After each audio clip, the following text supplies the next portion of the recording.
I've always thought we call Earth, but actually Earth is 70% water by surface area. So technically, I think if aliens came here, and a lot of people think aliens have come here, because they're always asking me about aliens, they would name us water, because we are 70% water and only 30% land.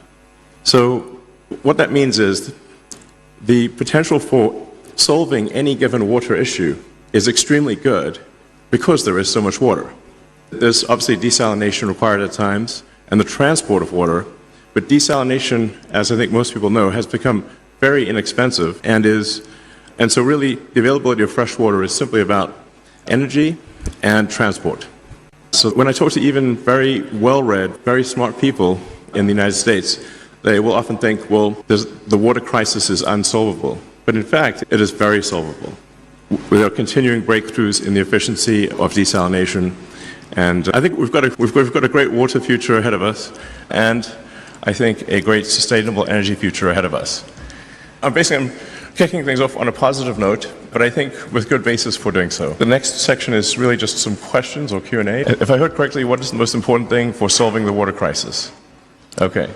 Well, the exact solution will vary depending upon country and even region within a country, but as I mentioned, because the cost of desalination has dropped so much, if you're just talking about water for individual consumption or water in, say, a hydroponics facility, some kind of, where you're not simply putting it on the ground for crops, but actually have some sort of contained facility that minimizes the amount of evaporation, I think you can basically turn any part of the world green, including the entire world.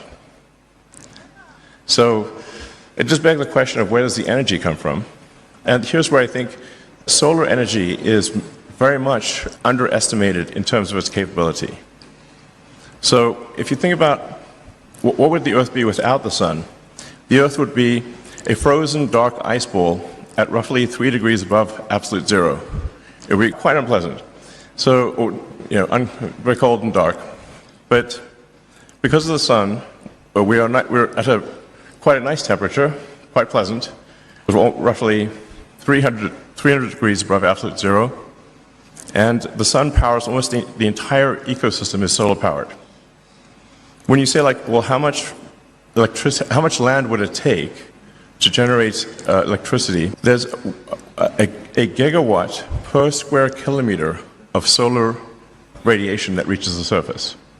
So for every square kilometer, there's a peak power of roughly a gigawatt, which is comparable to a power station.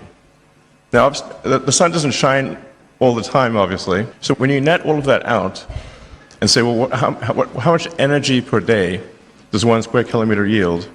It's roughly 1 gigawatt hour per square kilometer per day, which is still a lot.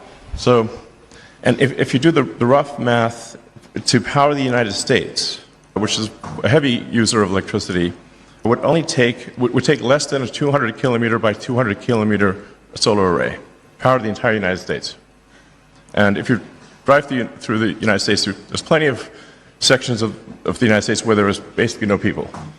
Or another way to think of it is a small section of the Sahara could power all of Europe or the world. Now, I'm not saying you would be so concentrated in the placement of solar power, because it's better to be more distributed, but the sheer magnitude of solar power that is available is often not quite understood.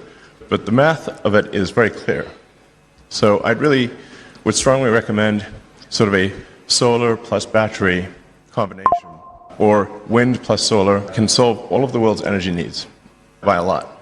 Countries needs also R&D to reduce the price of desalination or desalinated cubic meter of water by 90%, like what happened with the BP. Who is going to support the R&D in this era? Not the developing countries, of course. How we are going to support the researchers? Yeah, so something I would encourage everyone in the room to look at is, and you touched on that briefly, is that the cost of solar power has dropped dramatically over the years. So if you were to say, look at the cost of solar power 5 years ago, or 10 years ago, or 20 years ago, it would have seemed cost prohibitive. But the cost of solar power today is extremely low. And the cost of batteries to store the energy has also dropped dramatically. The cost of battery storage of electricity has dropped by a factor of 10 in the past 5 years. So many of the studies that were done in times past, when batteries were very expensive and solar power was very expensive, and I would just encourage everyone to basically take another look at the cost of solar and the cost of batteries, and I think you'll find that you're pleasantly surprised.